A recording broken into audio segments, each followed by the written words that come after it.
Bonjour à toutes et à tous. Merci d'être aussi nombreux pour assister à ce panel. Nous avons tous les 5 la lourde tâche de traiter de ce sujet passionnant qui est d'actualité, l'âge d'or de l'assurance vie luxembourgeoise. Et ce, en une quarantaine de minutes, à l'issue desquelles nous aurons le plaisir de répondre à vos questions. Avant de rentrer dans le vif du sujet, je vous propose un rapide tour de table. Je suis Pierre-Loïc Besse, associé fondateur de My Family Officer, un multifamily office qui est basé entre Paris et Lyon. Nous avons la chance d'avoir avec nous aujourd'hui les représentants de 2 compagnies luxembourgeoises de premier plan et 2 praticiens de renom.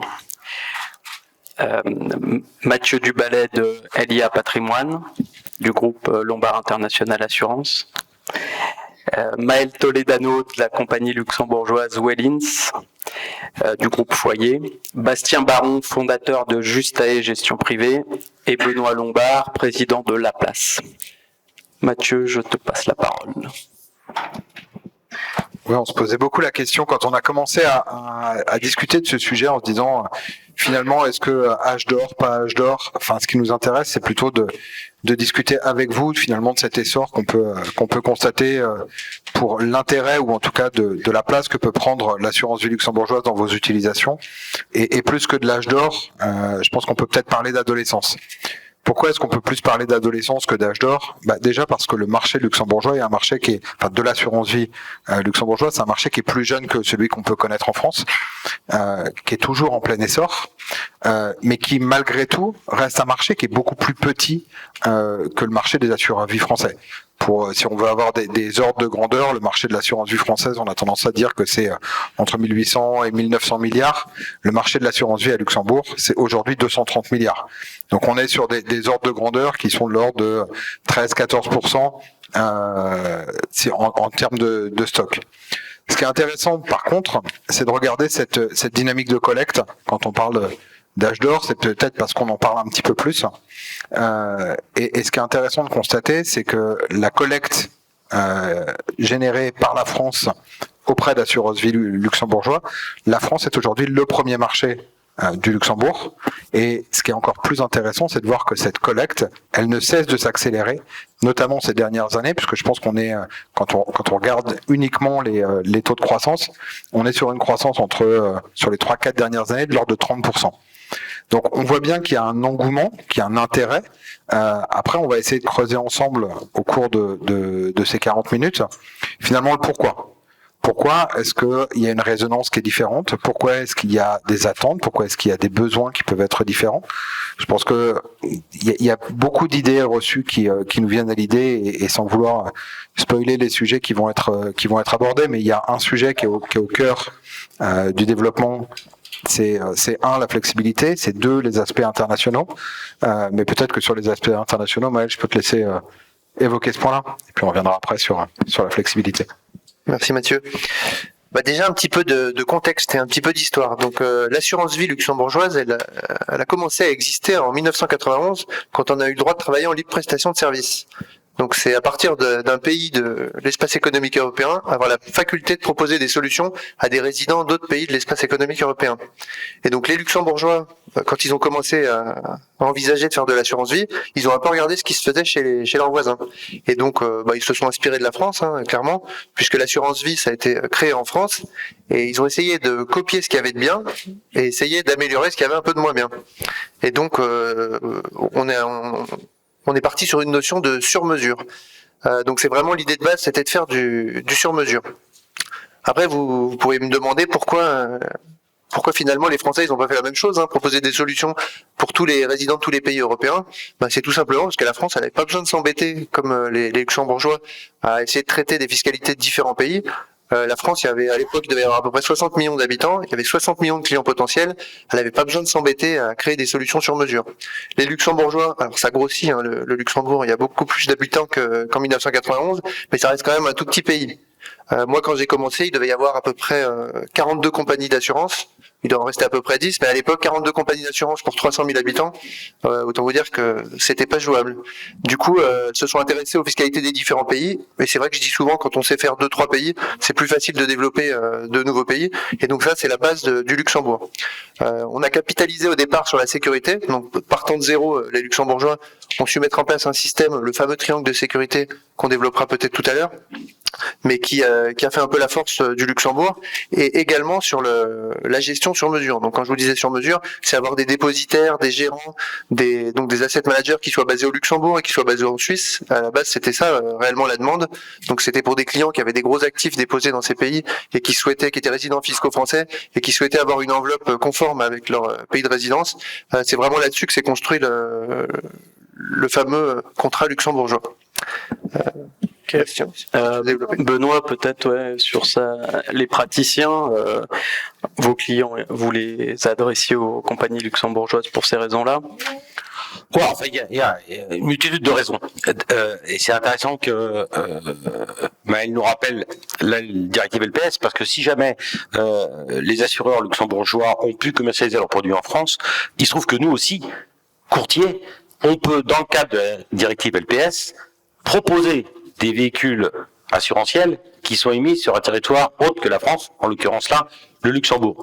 Ce qui veut dire que c'est une singularité là aussi, puisque je rappelle que si jamais on fait des PIF à la place des PIA, donc des produits d'investissement financier, on peut pas les faire en direct.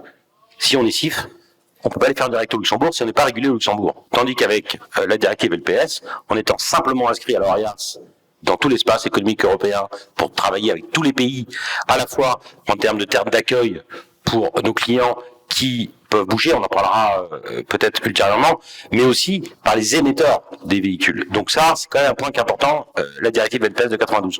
L'autre point a été évoqué, il y a bien évidemment le triangle de sécurité, il y a la singularité de la régulation qui est quand même très très très proche des producteurs avec le commercial d'assurance qui est très à l'écoute.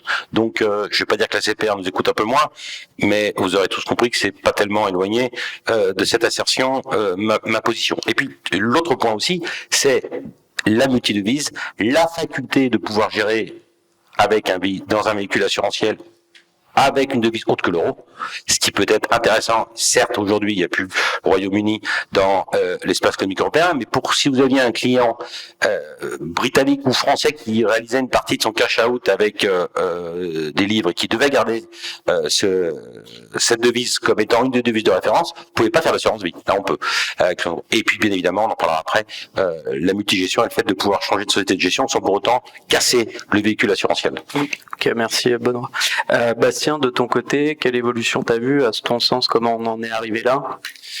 Un petit peu comme disait Benoît, je pense qu'au départ c'était surtout réservé à une clientèle assez sophistiquée, et petit à petit on a vu certaines évolutions qui ont fait que ça s'est démocratisé. Donc au départ on parlait de multidevises, on parlait aussi beaucoup de mobilité géographique, et petit à petit on a vu prendre le pas sur la partie gestion financière. On a vu aussi certains sujets de sécurité qui ont commencé à être abordés de manière un peu plus régulière. Moi, ça fait une dizaine d'années que je travaille dans le milieu, et depuis, il y a quand même eu quelques sujets un peu en termes de risque, notamment en France avec en 2017 risque de second tour Mélenchon-Le Pen. On a eu la loi Sapin 2. Donc petit à petit, il y a eu une certaine démocratisation qui s'est faite. Alors que auparavant c'était quand même Luxembourg pouvait être assez rapidement assimilé à la Suisse, assez rapidement assimilé à de l'évasion fiscale, etc. Donc je pense qu'il y a eu certaines choses qui ont fait que petit à petit finalement c'est devenu assez commun, et on a vu aussi un rapprochement assez important, je pense, des équipes des compagnies d'assurance vie luxembourgeoises qui sont peut-être maintenant plus proches aussi, plus proches du terrain et plus à même de nous accompagner sur différents dossiers. Ok, merci Bastien. On a vu qu'il y a eu une évolution donc ces dernières années. Pourquoi aujourd'hui tout le monde, en tout cas beaucoup de praticiens utilisent ce fameux contrat, Mathieu? Il y a pas mal de choses qui ont été dites, et je vais peut-être rebondir sur ce que disait Bastien tout à l'heure. Et ce que disait Maël. On parle beaucoup de sur-mesure, on parle beaucoup d'ingénierie, on parle beaucoup de clients complexes, de clients fortunés, on parle beaucoup de mobilité. sur le principe, on est face à une solution qui est plus complexe, qui nécessite plus d'accompagnement, qui nécessite finalement plus de contact, plus d'interaction avec les différentes parties prenantes, qui peuvent être l'assureur, qui peuvent être la banque dépositaire, qui peuvent être le gestionnaire, qui peuvent être à la limite plusieurs gestionnaires, plusieurs banques dépositaires. Et donc il y a une vraie nécessité de coordination. Il y avait aussi pas mal d'idées reçues sur le Luxembourg. Quand je suis arrivé, moi on m'a dit tu verras, tu trouveras tout dans les contrats. J'ai eu beau regarder, j'ai pas trouvé de bateau, j'ai pas trouvé de yacht, j'ai pas trouvé de belle-mère non plus. Donc on peut loger beaucoup de choses. Sur le principe du on est sur des contrats sur mesure, ça signifie que finalement à l'opposé des schémas qu'on pouvait avoir l'habitude de pratiquer, c'est pas une offre qui va conditionner ce que va faire un client. Ça va être plutôt ce que vous avez envie de faire et plutôt ce que votre client va avoir envie de faire et comment est-ce qu'on va bâtir et adapter le contrat en fonction de ça. Et donc oui, on peut avoir des contrats qui soient bâtis de façon extrêmement simple. Après, on peut avoir des contrats qui soient bâtis de façon beaucoup plus complexe, puisque les contrats peuvent être multigestionnaires, multidépositaires, multimodes de gestion, et que tout ça peut cohabiter. Donc, c'est un univers qui est fantastique, finalement, pour répondre aux attentes, pour structurer les attentes. Et puis, si on revient il y a quelques années en arrière, on était dans un environnement avec une baisse des taux extrêmement marquée, une érosion des rendements, une augmentation de la charge réglementaire, qui finalement faisait que pour vous, dans un certain nombre de cas, ça devenait de plus en plus compliqué de faire de la gestion conseillée ou de faire de la gestion libre. Et donc un retour aussi en avant de la gestion sous mandat. Et donc quand on voit finalement tous ces besoins exprimés, on avait une érosion des rendements sans risque, on avait une montée des besoins et des attentes d'un retour de cette gestion sous mandat qui avait été décriée pendant quelques années. Et puis il y avait aussi l'émergence d'un certain nombre d'actifs pour lesquels il y avait un intérêt très marqué, ou en tout cas naissant et qui devient de plus en plus marqué, qui était sur les actifs non cotés, qui était sur un retour des hedge funds. Et ça, aujourd'hui, ça fait partie des vraies forces du Luxembourg, d'avoir la capacité à les lire, d'avoir la capacité à les analyser, d'avoir la capacité à les loger au sein d'un contrat. Et puis en fonction finalement des cycles de vie de ces produits-là, se dire une fois qu'on a fait tout l'onboarding, ce qui est la partie simple, il va falloir être capable de le traiter dans le temps, de traiter les distributions, de traiter les remboursements, de traiter un dénouement de contrat sur des actifs plus complexes. Et donc quand on parle de solutions qui sont capables de répondre finalement à un plus grand nombre d'attentes, toute la partie gestion financière, et si on veut revenir sur des choses qui sont beaucoup plus quotidiennes dans les interactions qu'on peut avoir avec vous, le gros des interrogations, c'est pas sur le triangle de sécurité qu'on les a aujourd'hui. C'est sur l'ingénierie financière. C'est comment je vais être capable de loger tel ou tel actif dans le contrat. Comment est-ce que je vais être capable de générer tel rendement dans un univers finalement où il y en avait un peu moins. Et puis, c'est dans le cas où mon client va toucher des sujets de mobilité ou être délocalisé dans tel ou tel pays. Comment est-ce que je vais être capable de l'accompagner? Et c'est ça en fait les réponses qu'aujourd'hui Luxembourg est capable d'apporter. Alors pas forcément pour tous les clients, parce que faut aussi remettre un petit peu de choses dans leur contexte.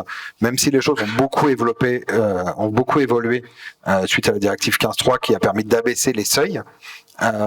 Aujourd'hui, on a quand même une partie de cette offre qui n'est réservée qu'à des clients qui vont avoir plus d'1,250 million de patrimoine financier. Et le ticket moyen, on en parlait tous les quatre quand on préparait ce call, on va trouver des contrats à partir de 250 000 euros dans nos deux maisons, Maël, et le ticket moyen qu'on observe, il va être autour d'1 million d'euros. Donc on peut faire beaucoup de choses dans les contrats. Néanmoins, il faut, que ce soit en adéquation avec les besoins du client, deux, que ce soit en adéquation avec les règles locales qui vont permettre l'intégration de tous ces produits à l'intérieur des polices. Ok, merci Mathieu. Donc, on voit qu'il y a de nombreux atouts en termes d'ingénierie financière.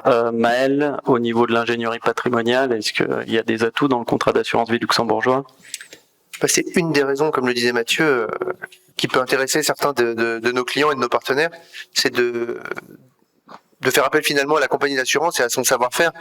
C'est vrai que par exemple aujourd'hui, je pense que nos deux compagnies sont les deux compagnies qui sont les plus présentes sur différents marchés. Donc nous on couvre un peu plus d'une dizaine de marchés et donc pour chacun des marchés sur lesquels nous sommes actifs, aussi bien Lombard que Wellins, nous avons des équipes dédiées, donc des équipes de juristes, des équipes de fiscalistes. Et c'est vrai que souvent on vient nous solliciter par exemple des partenaires français qui peuvent avoir des clients italiens ou espagnols ou portugais qui n'ont pas forcément le savoir-faire et donc qui nous sollicitent pour les aider à structurer une solution finalement qu'ils seraient à même de proposer à leurs clients. Alors ça, c'est un premier aspect, mais il y a un deuxième aspect, c'est la mobilité géographique. Donc les clients qui se délocalisent, ça arrive quand même assez régulièrement. Franchement, ça arrivait pas beaucoup il y a 7 ou 8 ans. À chaque fois qu'on en parlait, les clients me disaient mais j'ai aucune intention de quitter la France. Et puis les choses, elles ont complètement changé. Aujourd'hui, les clients se délocalisent pour un oui, pour un non. Donc on a vraiment eu beaucoup de départs. On a eu beaucoup de retours ces dernières années également. Et donc on est souvent sollicité quand par exemple les parents sont en Angleterre avec des enfants aux États-Unis, des enfants en Espagne, au Portugal, en Suisse. Et donc être capable de structurer quelque chose qui réponde finalement à une situation particulière qui pourrait être amenée à évoluer. Donc on les accompagne dans la durée. La solution qu'on va proposer, elle est valable à l'instant T, mais elle va être évolutive finalement pour pouvoir les aider dans le temps.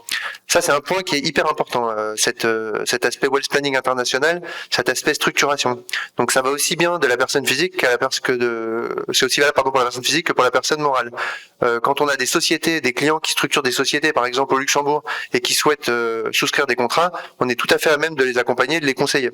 Encore une fois, on a les équipes pour cela, on a le savoir-faire. Alors, il y a des nouvelles directives qui sont venues nous amuser dernièrement. Par exemple, les directives d'Axis, où là, on est capable de les accompagner, on est capable de les conseiller pour limiter l'aspect ou les contraintes d'Axis, ou expliquer tout simplement ce qu'est d'Axis. Ça, c'est aussi valable d'un point de vue structuration, mais c'est également valable d'un point de vue AML, donc anti-blanchiment. Ça, c'est quelque chose qui a beaucoup évolué. Comme le disait Bastien, on souffrait, je dirais, d'une mauvaise image au Luxembourg de contrats finalement avec des actifs qui n'étaient pas forcément déclarés. Alors ça, c'est vraiment un autre temps. Les choses, elles ont bien évolué. Aujourd'hui, on est à niveau. Je dirais même qu'on est parfois plus embêtant que nos petits copains français. Cette année, fin d'année dernière, on a eu un contrôle du GAFI, du régulateur, et de ce que j'en sais, les compagnies d'assurance s'en sont extrêmement bien tirées. Donc, on est vraiment à niveau aujourd'hui d'un point de vue AML. On n'accepte que des actifs déclarés. On fait d'ailleurs du reporting, il y a des échanges automatiques d'informations. Donc ça, c'est vraiment une discussion d'il y a quelques années. Aujourd'hui, cet aspect AML, c'est également rassurant pour les clients. Et enfin, le dernier point, qui finalement, moi ça me fait toujours sourire, c'est qu'on nous reproche souvent d'avoir des structures un peu opaques, mais je dirais que les Luxembourgeois, on a toujours été parmi les plus transparents en termes de frais. Alors pas parce qu'on est mieux que les autres, tout simplement parce qu'il y a différents intervenants dans un contrat. Que vous soyez dans le cadre d'un fonds interne dédié ou d'un fonds d'assurance spécialisé, vous avez un assureur, un courtier, un dépositaire, éventuellement un gestionnaire, et dans tous ces cas de figure, vous avez différents intervenants qui doivent être rémunérés. C'est la structure du contrat qu'il impose. Du coup, depuis l'origine, depuis qu'on fait des contrats d'assurance vie, on sait exactement ce que chacun va gagner. Et donc, c'est vrai que ça, on avait un temps d'avance sur les Français. Encore une fois, on n'est pas mieux que les autres. C'est la structure du contrat qu'il impose, mais c'est quand même notable et souvent les clients l'apprécient également. Merci Maël. Donc on a bien compris qu'il y avait beaucoup d'avantages en termes d'ingénierie financière, de wealth planning international, de blanchiment, lapsus non révélateur, d'AML, pardon, et de transparence des frais. Benoît, Bastien, est-ce que vous avez des exemples à nous donner ? Pas de blanchiment, donc ça, on n'a pas acheté, Bastien. Ça marche, ouais, il y a pas mal de sujets. Je pense qu'on parlait de mobilité internationale tout à l'heure. Toujours plus facile quand c'est anticipé, mais c'est vrai qu'il y a beaucoup de résidents qui sont revenus, de non-résidents qui sont revenus vivre en France. Il y a souvent des problématiques après qui peuvent se poser. Est-ce qu'on ouvre le contrat avant, après? Est-ce qu'on vend les actifs quand on est encore non-résident? Et c'est vrai qu'on peut aussi être accompagné sur ces sujets par des équipes de compagnies d'assurance luxembourgeoises, donc ça c'est un plus. Et sinon aussi pas mal en termes de structuration. Au cours des dernières années, on a quand même vu pas mal de classes d'actifs qui se sont développées. On entend beaucoup parler du private equity et autres. Et c'est vrai que c'est des choses, même si en France ça commence à venir un petit peu, en termes de niveau de fonds éligibles, ça a quand même rien à voir avec ce qu'on peut faire au Luxembourg. Nous on a quelques exemples assez intéressants qu'on a pu mettre en place. J'en ai un en tête qu'on a fait il y a juste à la fin de l'année, où on avait des clients qu'on n'accompagnait pas encore, qui avaient investi directement en fait dans des fonds de private equity, qui allait quasiment avoir 70 ans, il l'avait fait en direct, et par exemple on a attendu en fait qu'ils aient plus de 70 ans. Ils étaient un peu en bas de la courbe en J, en espérant que le J remonte évidemment.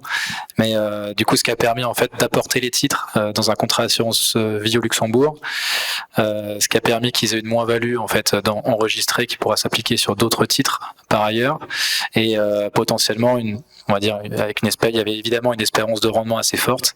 Et cette espérance de rendement, sachant qu'ils ont plus de 70 ans par rapport à la fiscalité actuelle, en tout cas du contrat d'assurance vie, en termes de droits de succession, cette plus-value, elle devrait être exonérée à terme. Donc voilà, des sujets un petit peu comme ça qu'on peut avoir. Et sinon, pas mal de sujets aussi en termes d'organisation du patrimoine. Nous, on a un petit peu l'habitude de dire, donc je fais attention à ce que je vais dire, parce qu'il y a peut-être des avocats qui sont dans la salle.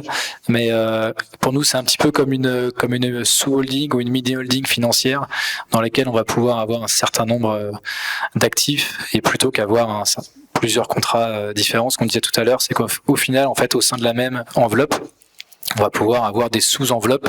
Donc un peu, on retrouve, je pense qu'on est beaucoup à avoir des clients un petit peu chefs d'entreprise qui ont cette manière de fonctionner avec un schéma de holding et autres, et ils comprennent très bien toute la transparence qu'on peut avoir de manière globale. Donc on parle pas mal de contrats d'assurance vie, mais c'est aussi le cas sur tout ce qui va être contrat de capitalisation. Donc voilà, des sujets qu'on a l'occasion d'aborder régulièrement. Merci Bastien. Benoît? Oui, structuré, pour faire un peu un mix entre la structuration patrimoniale et puis l'ingénierie financière. Moi, j'ai souvent tendance à dire que nous, CGP, on est des architectes et on est des bâtisseurs. Et on est des bâtisseurs de solutions où là, l'assurance du Luxembourg nous offre un grand attrait, c'est qu'on a une dissociation claire, nette, entre l'assureur, l'émetteur, le banquier avec lequel on peut structurer des modes de financement aussi pour les leverager.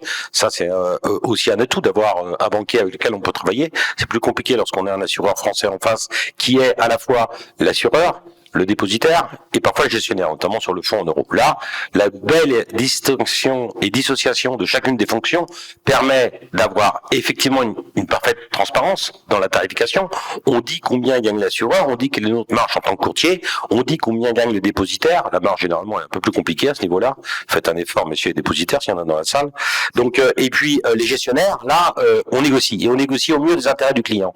Si on devait prendre des cas concrets, on peut très bien avoir au sein d'un véhicule assurantiel des alimentations avec des caches de devises différentes, avec un contrat qui est libellé en euros, un contrat qui est libellé en livres, un contrat qui est libellé en dollars. Si quelqu'un a des zones géographiques différentes, c'est quand même une singularité qu'on peut pas avoir avec un contrat français. Au sein du véhicule d'investissement, eh bien, à nous, CGP, de pouvoir lancer un appel d'offres auprès de différentes sociétés de gestion de portefeuille. Et là, c'est encore une force de Luxembourg que de pouvoir rendre éligible n'importe quelle société de gestion pour peu qu'elle ait suffisamment d'emprise et que ça soit pas une micro-société. C'est quand même la majorité des entités. Enfin, pas la majorité, c'est la minorité. Bon, enfin, c'est celle avec lesquelles on travaille habituellement. Et puis nous, les benchmarkers, de se rendre compte qu'on est capable, en tant que ingénieur patrimonial, en tant que structurateur, eh bien, de pouvoir éliminer le moins bon des quatre, si on devait en dire 4, ça c'est un point qui est quand même fondamentalement important et qui nous permet d'agler vers des clients qui voient bien la fonction que l'on peut avoir. On ne peut pas le faire avec un contrat de droit français. Donc c'est quand même là une singularité qu'il faut bien mettre en place. Idem sur la libération de la cause bénéficiaire où il y a tout un tas de choses intelligentes à faire, en accord avec bien sûr les services juridiques, et là aussi c'est une singularité qui est peut-être attachée au mode de fonctionnement des compagnies d'assurance qui travaillent au Luxembourg, de nous mettre à disposition non seulement des ingénieurs patrimoniaux qui comprennent les singularités du pays où on exerce, mais aussi du pays où nos clients pourraient aller, où les enfants de nos clients peuvent être installés et qui doivent intégrer des considérations qui sont propres à l'héritier putatif, aux bénéficiaires putatifs qui résideraient dans un pays avec lequel on a des liens un peu plus compliqués à établir. Donc c'est tous ces éléments-là, cette espèce d'écosystème qui permet d'aller vers des solutions, effectivement, qui sont peut-être pas à la portée de tous, mais qui sont à la portée de la clientèle la plus conséquente. Merci Benoît. Pierre-Loïc, juste, tu me permets parce qu'on a beaucoup parlé des points positifs et dans les idées reçues, on a toujours l'impression que tout est possible et quand on a des clients, quand on parle de mobilité, on va pouvoir accompagner ses clients partout. Il y a un mot qui est important qui a été dit par Bastien tout à l'heure, c'est anticiper. Maintenant, on peut pas tout anticiper. Le contrat d'assurance vie luxembourgeois, enfin le contrat d'assurance vie de façon générale, c'est une des enveloppes les plus reconnues au monde en termes d'enveloppement. Néanmoins, c'est pas reconnu partout. Donc si demain vous avez un client qui part aux États-Unis, si vous avez demain un client qui part au Japon, si vous avez un client qui demain part en Nouvelle-Zélande, c'est pas parce qu'il a un contrat luxembourgeois qu'on sera à même de pouvoir l'accompagner. On va être capable de mettre en conformité des contrats dans la mesure de ce qui est faisable au regard de la reconnaissance des enveloppes localement. Si l'enveloppe n'est pas reconnue localement, fondamentalement, il n'y aura pas de gain additionnel au fait de détenir une enveloppe assurantielle luxembourgeoise, voire même il n'y aura pas forcément d'intérêt. Donc ça fait partie de ces éléments qu'il faut bien garder en tête. Et quand tu parlais d'anticipation tout à l'heure, en fonction des juridictions dans lesquelles votre client va être amené à déménager, il y aura très probablement des aménagements légers ou beaucoup plus lourds à faire à l'intérieur des contrats, parce que dans certains contrats, la gestion conseillée peut être reconnue. Dans certains pays, la gestion conseillée peut être reconnue. Dans d'autres, il faudra nécessairement que ce soit sous mandat. Et ça, dans ces cas-là, il faudra être capable de faire les aménagements. Et donc, Benoît, c'est ce que tu disais tout à l'heure. Le gros avantage, c'est que l'offre et l'expérience que décrivait Maël, elle est significative chez les assureurs luxembourgeois pour permettre d'accompagner. Non, mais si je peux compléter, c'est que on est capable de pouvoir faire, la régulation du véhicule luxembourgeois permet de faire des aménagements. Si on devait passer, par exemple, sur de FID à FIC pour éviter d'avoir une immixtion dans la gestion, notamment à un moment donné, c'est le cas pour des résidents au UK, et ben là, le contrat nous permet de le faire. Pas le contrat de droit français, c'est-à-dire qu'on est prisonnier. Sur le contrat américain, c'est pas possible d'en vendre pour des raisons de régulation américaine. Néanmoins, tu peux très bien temporairement avoir un contrat émis au Luxembourg pour quelqu'un qui pourrait même être considéré comme une US personne, avec une fiscalité qui fait qu'il n'est pas reconnu comme qualifiant au regard du droit américain, mais c'est un PFIC, et on voit que la fiscalité, parce que ça repose sur la capitalisation du PFIC, est parfois pas plus désagréable que celle qui pourrait présider à la taxation de l'income tax sur les coupons ou les revenus de capitaux mobiliers aux États-Unis. Donc là encore, en prenant ça en considération, parce que j'ai eu le cas de figure plusieurs fois, pour des résidents américains qui sont devenus US personnes, même si jamais les assureurs luxembourgeois l'aiment pas, conserver le contrat peut avoir un sens en projection financière si jamais on regarde la qualification du contrat au regard du droit américain. Donc c'est pas si c'est de la fiscalité internationale, mais au moins laissez-nous, alors là je une demande auprès des assureurs luxembourgeois, la faculté de pouvoir accompagner un client à un moment donné où on est peut-être dans une zone un peu plus complexe, pour peu que ça réponde aux obligations fiscales déclaratives de nos clients selon le territoire où ils sont établis. Donc juste une petite demande aussi, faites un effort, ne soyez pas plus chiant que ce que vous n'êtes pas. Voilà. Okay. Merci Benoît. On a bien vu qu'il y avait certains atouts, même s'il y a des limites. Comment garder ce temps d'avance par rapport au contrat français? Mathieu, je crois qu'il y avait un point où il y avait un léger retard qui a été comblé. Ouais, je pense que quand on parle de Luxembourg, il y a quelques années, ne serait-ce que pour obtenir un reporting, c'était relativement compliqué. Les plus anciens, quand on fait l'expérience, il fallait déjà rien que pour le souscrire, c'était plus d'une centaine de pages en version papier. Pour réussir à le suivre dans le temps, il n'y avait pas forcément les outils. Et dès lors qu'on parle de multi-gestionnaire, multi-dépositaire, réussir à avoir des agrégats qui soient à peu près cohérents, je pense que c'était une vaste blague très souvent. Aujourd'hui, et je pense que tout le marché, que ce soit des assureurs, mais aussi des différents acteurs connexes qui vont permettre d'agréger les positions, ont énormément travaillé. Je pense que la digitalisation, qui n'était pas une règle chez les assureurs luxembourgeois, a été prise par un certain nombre d'acteurs. Il y a encore beaucoup de travail à faire sur l'homogénéisation des process, ou en tout cas sur la simplification d'un certain nombre de process, notamment dans la remontée des flux. Ça existait peu ou pas avec les agrégateurs il y a encore 3-4 ans. Il y a eu des avancées majeures qui ont été faites. Donc aujourd'hui, il y a encore et toujours des problématiques de simplification, mais je pense qu'il y a eu des très grands pas qui ont été faits en termes de digitalisation, en termes de simplification, en termes aussi d'accompagnement, parce que Maël, tu le disais, les équipes, elles se sont grandement renforcées sur le terrain. Que ce soit chez Willins, que ce soit chez Lombard, mais aussi chez les autres acteurs, il y a une plus grande disponibilité, il y a une plus grande présence, ce qui signifie qu'il y a aussi beaucoup plus d'accompagnement. Donc on est sur des solutions complexes, on est sur des solutions qui n'étaient pas digitalisées, qui le sont devenues chez la plupart des acteurs.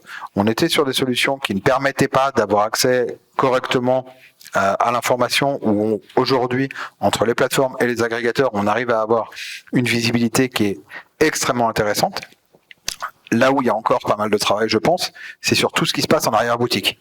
C'est-à-dire que si nous, on a digitalisé la partie front, donc celle que vous allez voir, si demain, quand on a un compte à ouvrir, on est face à une banque qui nous dit « Alors en fait, moi, je veux des originaux, Et puis, dans ces cas-là, ça va devoir passer par un comité. On est malgré tout sur un délai qui va être incompressible de l'ordre de 3 à 4 semaines pour ouvrir un compte bancaire.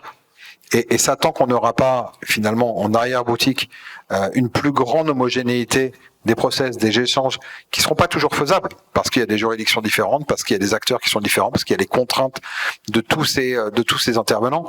Pour vous donner un ordre d'idée, on travaille avec 220 banques dépositaires.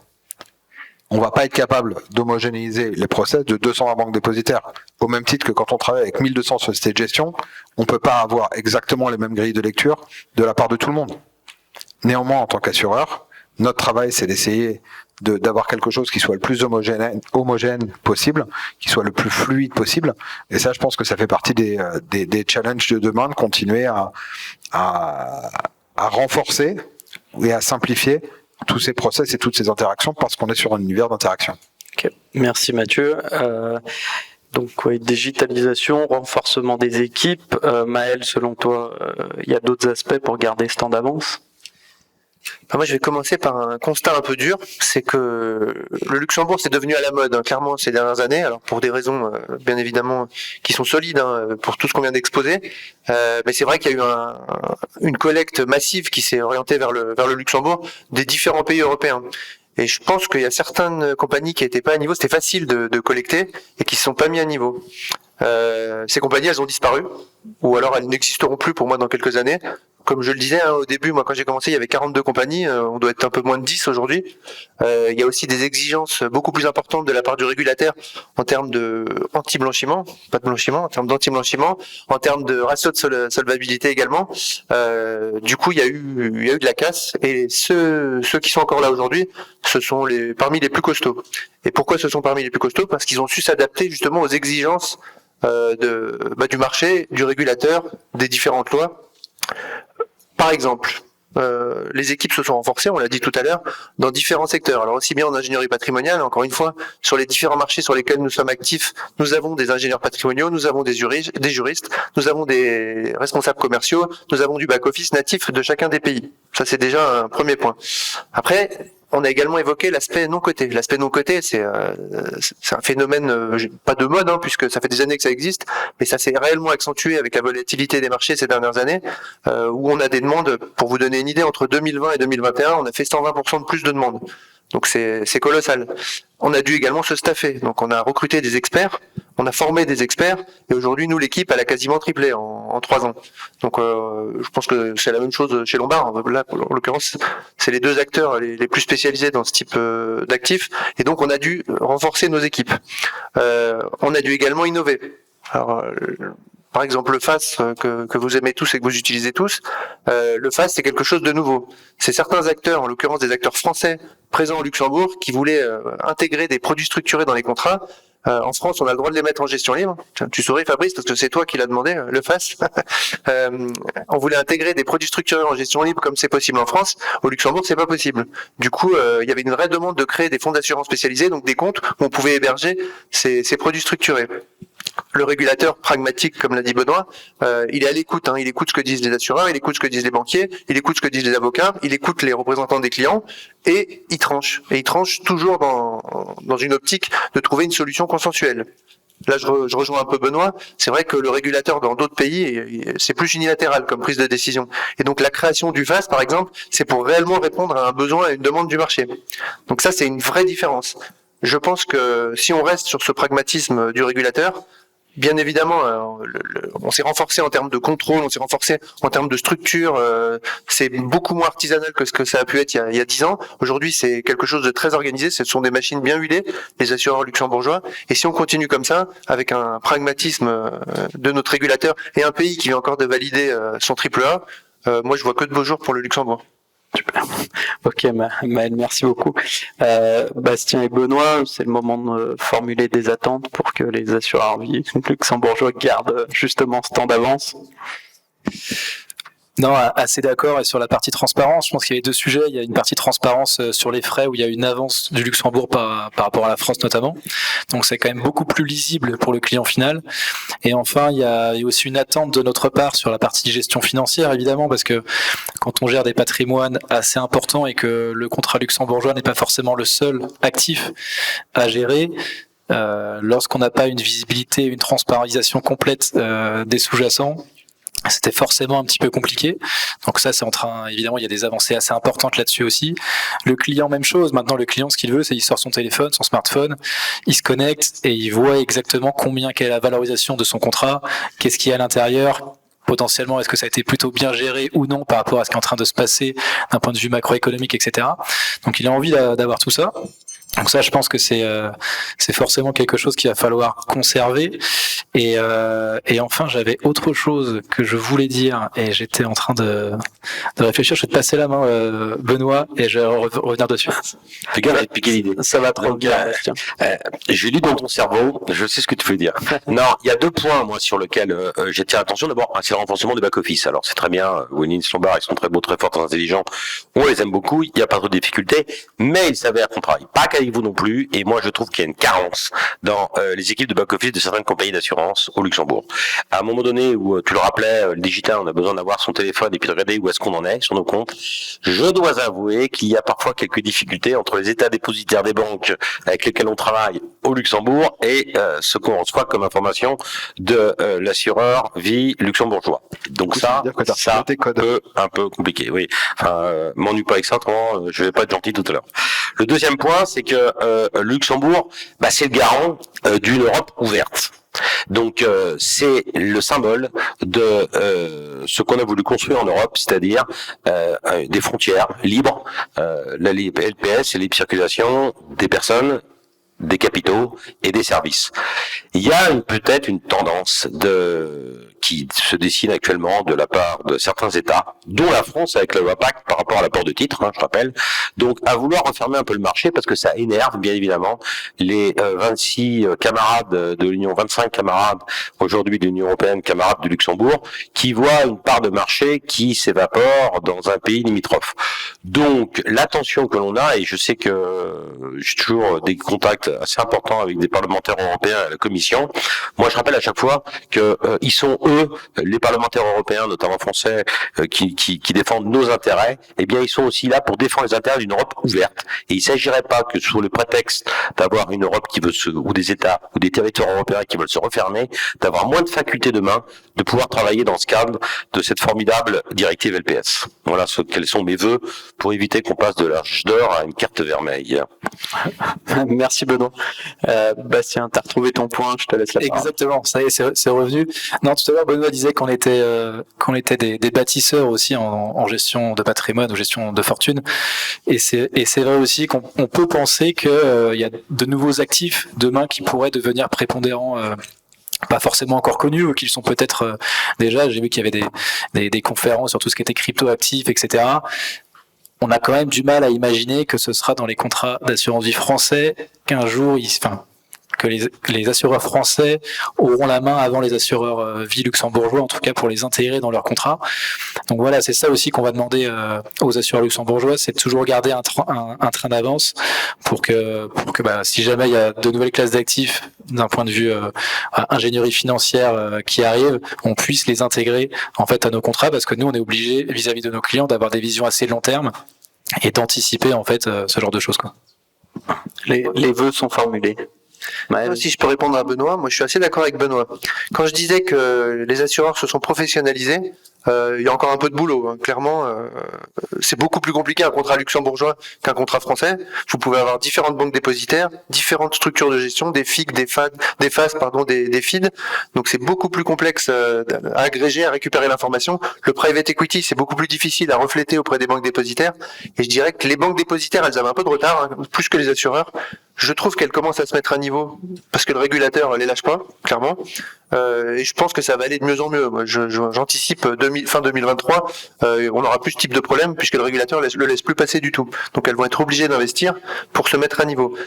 D'un point de vue assureur, on s'est tous dotés, alors tous d'outils plus ou moins performants. Nous, en l'occurrence, on a un outil qui est extrêmement performant et qui se connecte en quotidien. Et je pense que ça va devenir la norme également, c'est d'avoir des échanges quotidiens avec les différentes banques pour pouvoir se connecter sur son application et avoir justement la valeur du contrat en J+1. Donc ça, c'est un process qui est en cours. Comme Mathieu, on a plus de 200 banques dépositaires. Il y a des banques qui marchent encore avec des fax, hein, pour vous donner une idée. Donc c'est sûr que va falloir que les banques elles se mettent aussi à niveau. Ok, merci Maël. On a terminé, on a 5 minutes pour des questions, profitez-en.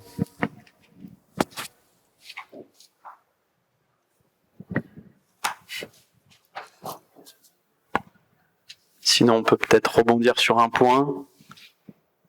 On n'a pas mal tapé sur les banques dépositaires, hein, donc il y en a pas qui sont représentatifs ici, qui sont présents simplement. Mais c'est vrai qu'il y a le premier, un des problèmes, c'est aussi la qualité d'avoir une information qui est parfaitement fiable entre celle qu'on peut avoir chez le dépositaire où on a bien souvent des accès directs. Il faudra peut-être voir aussi au niveau du régulateur si ça pose pas des difficultés d'avoir accès directement au compte qui est ouvert au nom de l'assureur, hein, quand même. Donc et donc entre les données que l'on a chez le dépositaire et les données qu'on a chez la compagnie d'assurance, il peut y avoir des problématiques. Vivement qu'on ait l'échange quotidien pour qu'il y ait une parfaite homogénéité. Moi, j'ai vu des compagnies d'assurance qui n'ont pas présenté ici, où j'avais 4 à 5% de différence entre le stock au 31 décembre de l'année dans l'état annuel de relevé de l'assureur et l'état dépositaire officiel aussi du FIT qui était logé au sein de ce même véhicule. C'est inadmissible.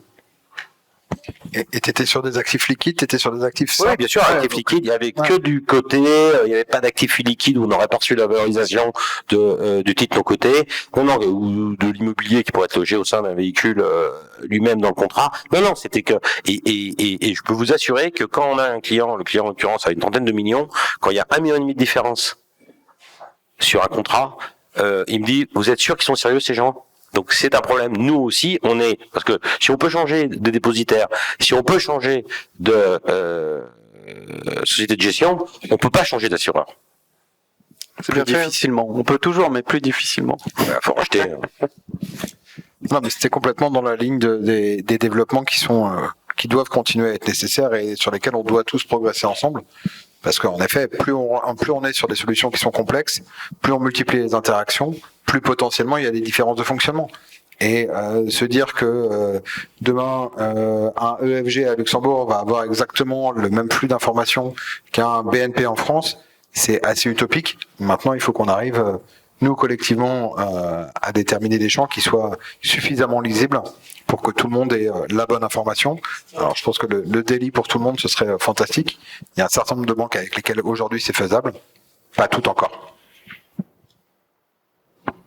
Okay, on voit bien que l'innovation et la digitalisation sur tous ces aspects sur mesure, forcément c'est beaucoup plus compliqué que digitaliser quelque chose de très industriel, sans dire que les contrats français le sont, mais je pense qu'effectivement il y a une vraie différence. C'est la notion de sur-mesure que j'évoquais au début. Par exemple, au Luxembourg, je crois qu'on a 500 types d'actifs différents non cotés dans nos contrats. Ça plaît beaucoup à la clientèle française. On a vu que les assureurs français ont essayé de se mettre au non coté. Ils s'y sont mis d'ailleurs, très bien. Mais c'est vrai que vous avez le choix entre un ou deux fonds où ils sont propriétaires. Du coup, c'est pas du tout le même travail. C'est beaucoup plus simple de refléter 3 fonds de private equity énorme avec derrière tous les outils propres à la compagnie d'assurance que de refléter des petits fonds qu'on a dans les îles Caïmans, des fonds qu'on peut avoir en Angleterre ou des fonds qu'on peut avoir en Australie. C'est beaucoup plus complexe de récupérer l'information pour pouvoir le refléter dans les contrats. Et quand je dis fonds îles Caïmans, c'est pour les Américains qui n'ont pas le droit de déposer aux États-Unis, ils déposent aux Caïmans pour qu'on puisse intégrer leurs fonds dans les contrats d'assurance. Ok, man, merci beaucoup. Merci à tous d'avoir participé à ce panel l'âge d'or de l'assurance vie luxembourgeoise. Merci à nos intervenants. Merci à tous et à très vite.